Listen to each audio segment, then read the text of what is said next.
আমাকে উড়িয়ে দাও, আমাকে পুড়িয়ে দাও। হেই কি অবস্থা সবার, this is Ranjan, review by চ্যানেলে আপনাদের স্বাগতম। আজকের ভিডিওতে কথা বলবো শাকিব খানের রকস্টার সিনেমার রকিং গান নিয়ে। হ্যাঁ, আমাকে উড়িয়ে দাও এই গানটি অবশেষে এসে গিয়েছে এবং গানটি গেয়েছে আহমেদ সানি। গানটা কেমন হলো, গানের ভিজুয়ালাইজেশন কেমন এবং গানে শাকিব খানের পারফরমেন্স কেমন ছিল, সেই বিষয়গুলোই নিয়ে কথা বলবো আজকের ভিডিওতে। তো সম্পূর্ণ জিনিস জানতে হলে ভিডিওটি পুরোপুরি দেখতে থাকুন। প্রথমেই কথা বলি গান নিয়ে। হ্যাঁ, গানটা আমাকে পুরোপুরি সন্তুষ্ট করতে পেরেছে। গানের কোনো অংশ আমার কাছে খারাপ লাগেনি। গানের লিরিক্সটা এত সুন্দরভাবে লেখা হয়েছে যে রকিং গান হিসেবে বা ব্যান্ড গান হিসেবে এই গানটা মানুষের কাছে খুব ভালোভাবে জনপ্রিয়তা পাবে। এবং গানটা যখন আমরা শুনছিলাম, গানটা শোনার সময় আসলে এর ভাইবের সাথে ম্যাচ করতে পারছিলাম এবং আমাদের মাথা অলরেডি নড়তেছিল যে আমরা আসলে এই গানটা শুনে এমন মজা পাচ্ছিলাম, আমাদের মাথা গানের সাথে সাথে দুলছিল।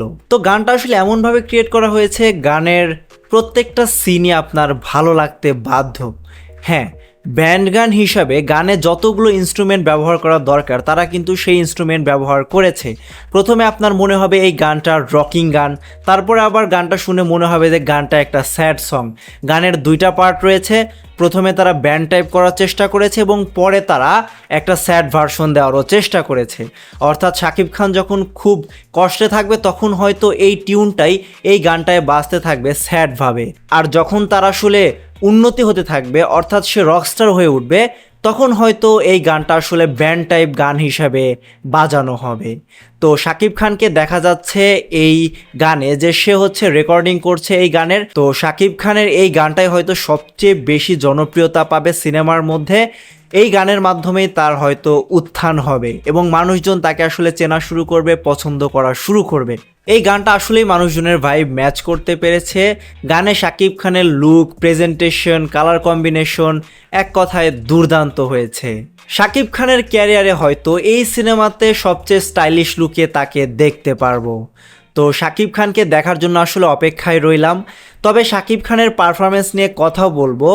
আমার একটু অভিযোগ রয়েছে শাকিব খানের পারফরমেন্স নিয়ে এই গানটাতে, সেটা আসলে লাস্ট মুহূর্তে কথা বলবো। তার আগে আসলে এই সিনেমার ওভারঅল বিষয়গুলো নিয়ে আলোচনা করি। শাকিব খান যে স্টেডিয়ামে গানটা গাচ্ছিল সেটা কিন্তু দেখতে আসলেই ভালো লাগছিল। তো এইটাই শুধু নয়, শাকিব খান যখন লাস্ট মুহূর্তে দৌড় দিয়ে গিয়ে মানুষের মাঝখানে পড়ে যায় সেই জিনিসটা দেখার পর আসলে গুজবাম তৈরি হচ্ছিল। দেখে একদম মনে হচ্ছিল যে হ্যাঁ, আসল রকস্টারের মতো কাজ সে করছে।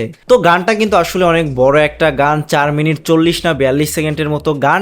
গানটা যতটুক শুনবেন আপনার শুনতেই মন চাইবে এবং গানের সাথে সাথে আসলে আপনার লিপসিং করতে মনে চাইবে, কারণ গানটা এতটা বেশি মানুষের পছন্দ হবে। তাছাড়া এই গানে কিন্তু সাবিলা নূরকেও একটুখানি দেখা গেছে, যেখানে তারা একসাথে বসে রয়েছে গলা ধরে এবং সবাই মিলে আনন্দ করছে।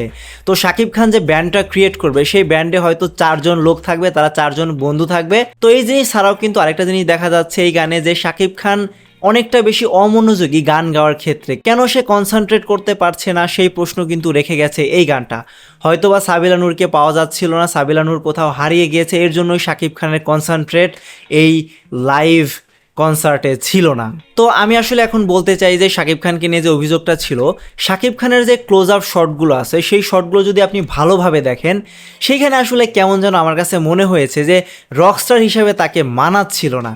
হ্যাঁ, যেগুলো আসলে লং শট আছে, দূর থেকে শট আছে, সেই শটগুলোতে খুবই ভালো দেখা যাচ্ছিল।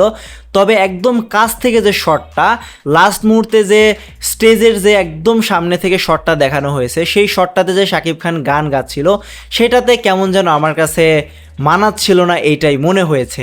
তো সবার ডিসিশন তো আসলে এক হবে না, আপনার হয়তো পছন্দ হতেও পারে। তো ওভারঅল গানটা আমার কাছে ভালো লেগেছে, শুধুমাত্র শাকিব খানের ওই ক্লোজ আপ শটটা ছাড়া। আপনাদের কেমন লেগেছে সেটা আমাদেরকে কমেন্টে জানাতে পারেন। রিভিউ বাইয়ের সম্পূর্ণ ভিডিওটি দেখার জন্য ধন্যবাদ।